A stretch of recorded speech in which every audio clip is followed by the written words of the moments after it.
you go on the CBS morning show, and Tony Dokoupil, the host, basically vindicates everything you wrote in the book. He engages in every lazy trope on the issue, right to exist, etc. The content of that section would not be out of place in the backpack of an extremist. And I walk down the street in Hebron, and a guy says to me, I can't walk down the street unless I profess my religion.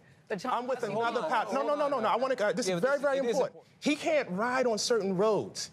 He can't get water in the same way that Israeli citizens who live less than a mile away from him can. And why is that okay? Why is that? Why is there no agency in this book for the Palestinians? They exist in your narrative merely as victims of the Israelis. What is their role in the lack of a Palestinian? I have a very, very, very, very moral compass about this.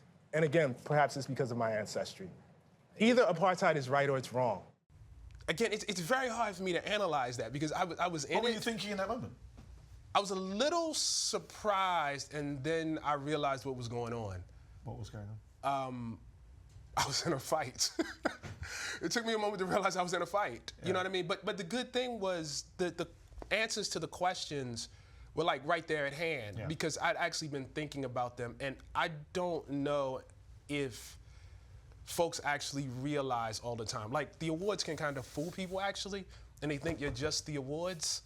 You know what I mean? Like, they don't realize the amount of work that goes into, like, if you're going to come out and say apartheid, if you're going to say genocide, that you actually really, really have considered it, you know what I mean, for a long, long time and done the homework of it.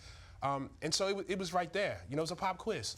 But I had studied, so. You also made a very simple point about just go there and see for yourself, right? Yes. When you see what's happening in Hebron, segregated streets, there's no other word but apartheid. Yes. Dropsite News, my old friends Ryan Grimm and Jeremy Scahill have launched a petition to try and get CBS News to send Tony Dokoupil to Hebron with a camera crew to see apartheid for himself. And just moving away from just Tony, do you think that's what's needed, that more American reporters, pundits, politicians go and see what the occupation is like with their own two eyes? I just think we need more Palestinians telling the story.